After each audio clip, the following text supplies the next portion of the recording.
today, as you know, because he's the reason you came, we have Skip Jones.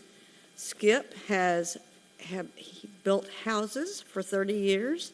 He now enjoys building boats. He is the chairman or president or whatever the head honcho is of the Fairhope Center for the Writing Arts and is interested in literature generally, and thank goodness always says yes when asked to give a book review. This is his fourth.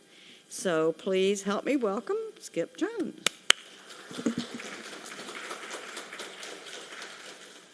Well, thank you, Suzanne, and thank you all for coming. This book, it's a very interesting book, and it's very appropriate to read in these times. I enjoyed reading it now. It was one of the blurbs is from Amy Sedaris, who I admire as an actress and the sister of David Sedaris, one of my favorite comedians. She said, "I'm so grateful to have this special book to read right now. It is so good, so glorious, so perfectly written." And I agree with that. As you can see, there's the hare.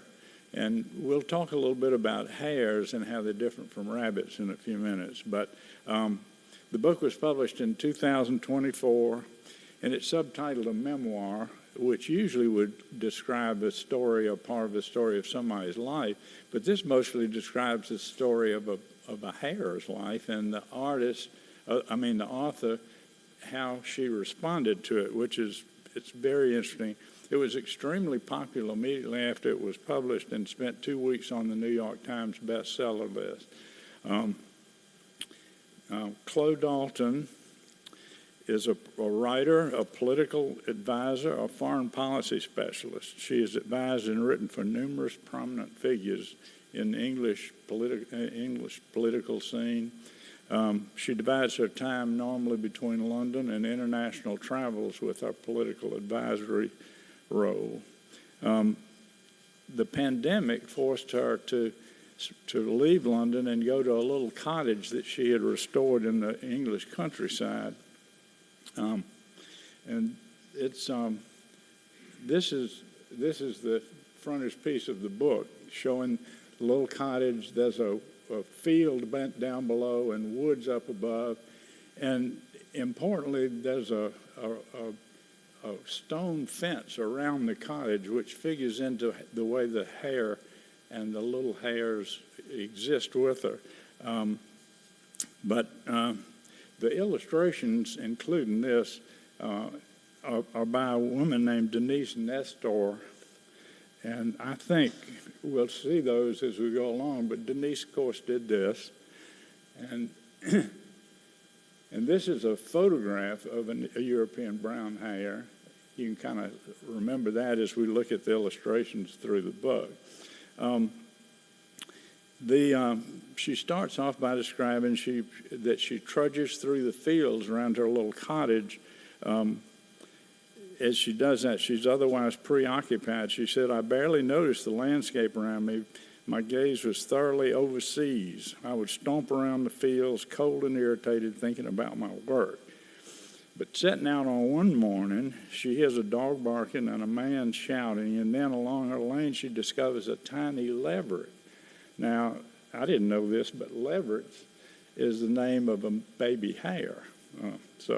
And she describes this little animal as a leveret until it gets to be an adult. Anyway, so she realizes it was probably chased by the dog that she had heard, and she considers what her options might be. She could leave it alone, hoping the mother hare would come back and find it, or she could move it to a safer hiding place, but realize the hare might not find it, or she could just...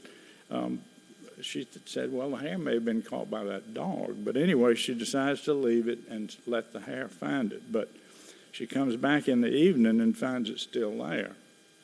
So then she decides she'll take it home and bring it back much later at night, which we'll learn later. Hares are active at night because they're vulnerable and don't move around a lot in the daytime. But anyhow, she consults a conservationist friend, and he said, well, if you take it home, it probably won't survive if you put it back out. And or it won't be accepted because the mother realizes it's been handled by somebody. So faced with this reality, she sets about learning how to take care of this little animal. And her sister gives her a lot of advice, and her sister apparently has lots of animals. But then she started worrying about what was she getting into? How could she ever get rid of it? But as the book proceeds, each chapter describes her developing a relationship with the little leveret as it grows into a hare, and her careful efforts not to treat it as a pet. And this goes all through the book. She gives it no name. She doesn't interfere with its coming or going.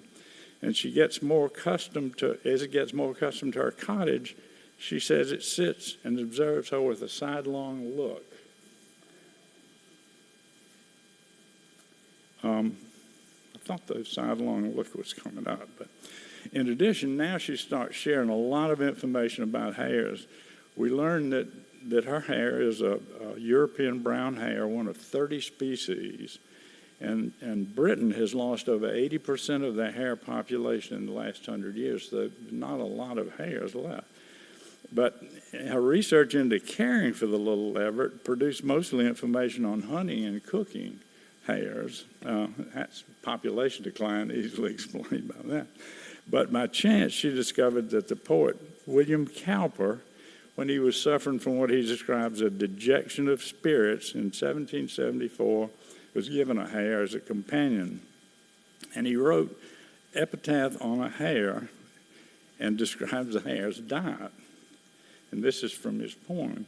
His diet was of wheaten bread and milk and oats and straw, thistles or lettuces instead, with sand to scour his maw.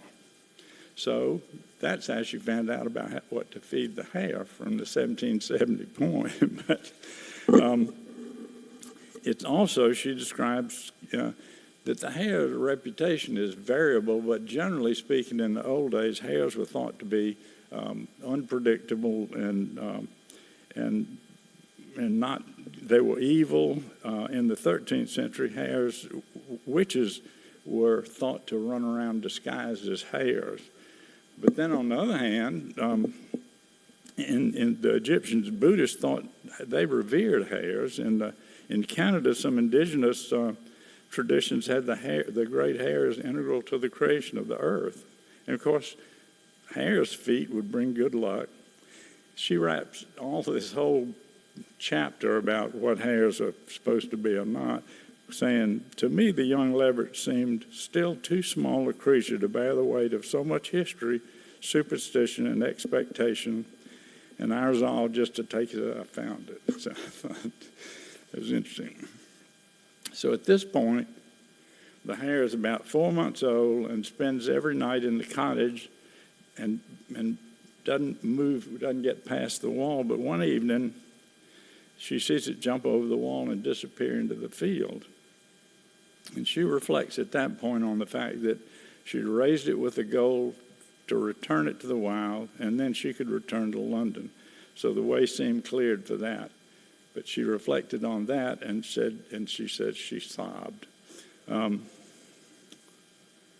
Then the leveret then came back after a while and spent most days around the cottage, but it spent a lot of time in the wild, and this caused her to reflect on how the little animal had changed her outlook from being work-driven to slowing down and appreciating the life with the little leveret. As she put it, whereas I had been impervious to well-intentioned advice from friends, the leveret worked upon my character soundlessly, wordlessly, easing some of the nervous tension and impatience I had been living with. At this point, the leveret was approaching about a year old, and she starts referring to it as the hare instead of the leveret. And it's spending more and more time away from her, and she decides that she can go back to work. So she arranges for her mother to come look after the little hare, and she leaves for several months.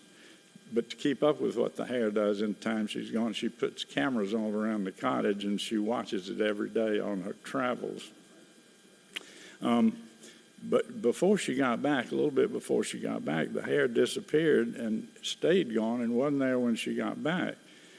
But several days later, after her return, it emerged from a hiding place, and Dalton looked and found 3 little leopards in the hiding place. So the hare had been busy while she was gone on her trip.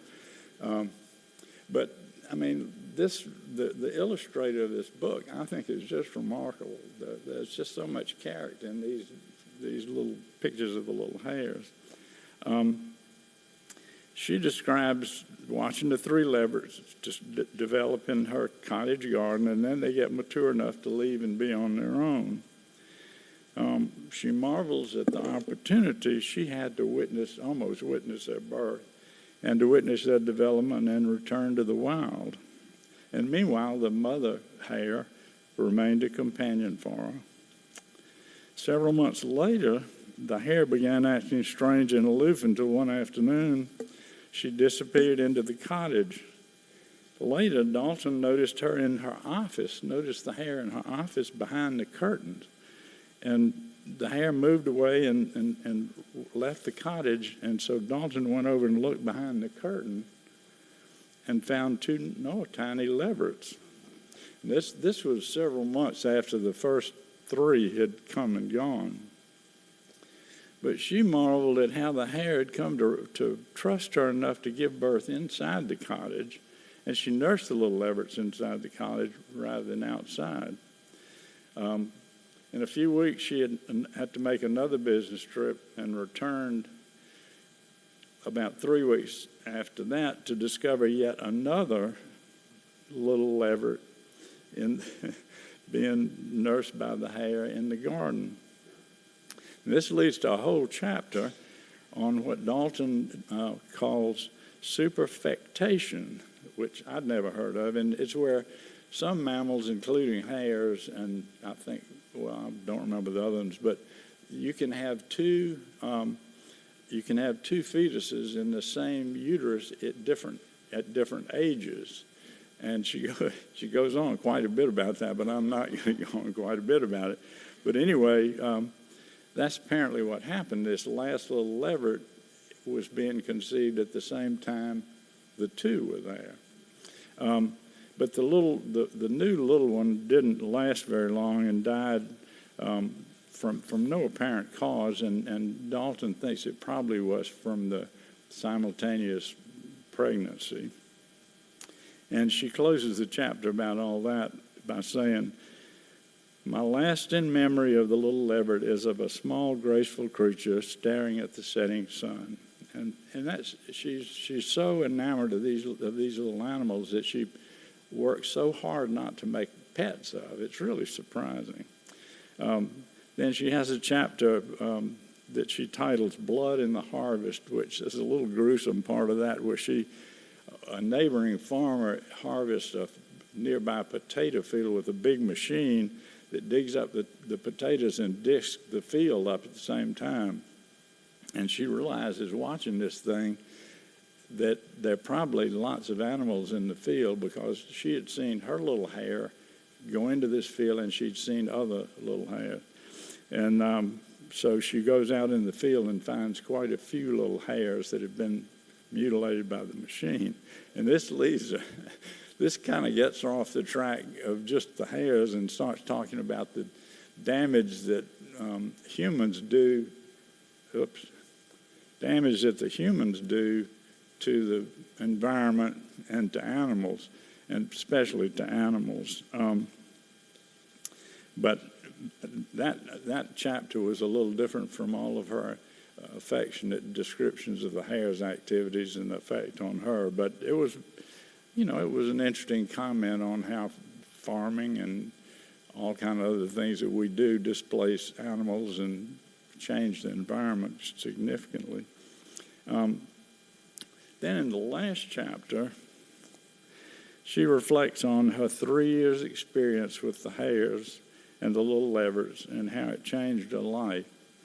And I'm going to share a couple of actual passages that describe her thoughts on the experience and really sum up the tone of the book. In one part of this last chapter, she says, "In the years I have known her, I have been at pains to avoid anthropomorphizing the hare. I have not named her, I do not treat her as a pet, and I seldom touch her. The terms of our relationship are set by her. Then at another point she says, since the first day when I found her, it has felt as if a spell was cast over this corner of the earth and me within it. I have stepped out of my usual life and had the privilege of an experience out of the ordinary. And finally, I'm going to read the last short paragraph in the book. And this, to me, is really what made the book so wonderful. I tell myself not to count the years ahead in which she might never come again, but rather cherish the days she has given me of her own free will when she lowered her species' instinctive guard against humans and shared the beauty and mystery of her presence in silent and graceful companionship. I will remember her leaving, but will know that always before she did, she always first looked back. So I really found the book fascinating because of what I learned about hares, but I also, to me, it was a very relaxing experience, and I highly recommend it for both of those reasons, for information about something we wouldn't otherwise know much about, and also kind of lowering our temperature in these times.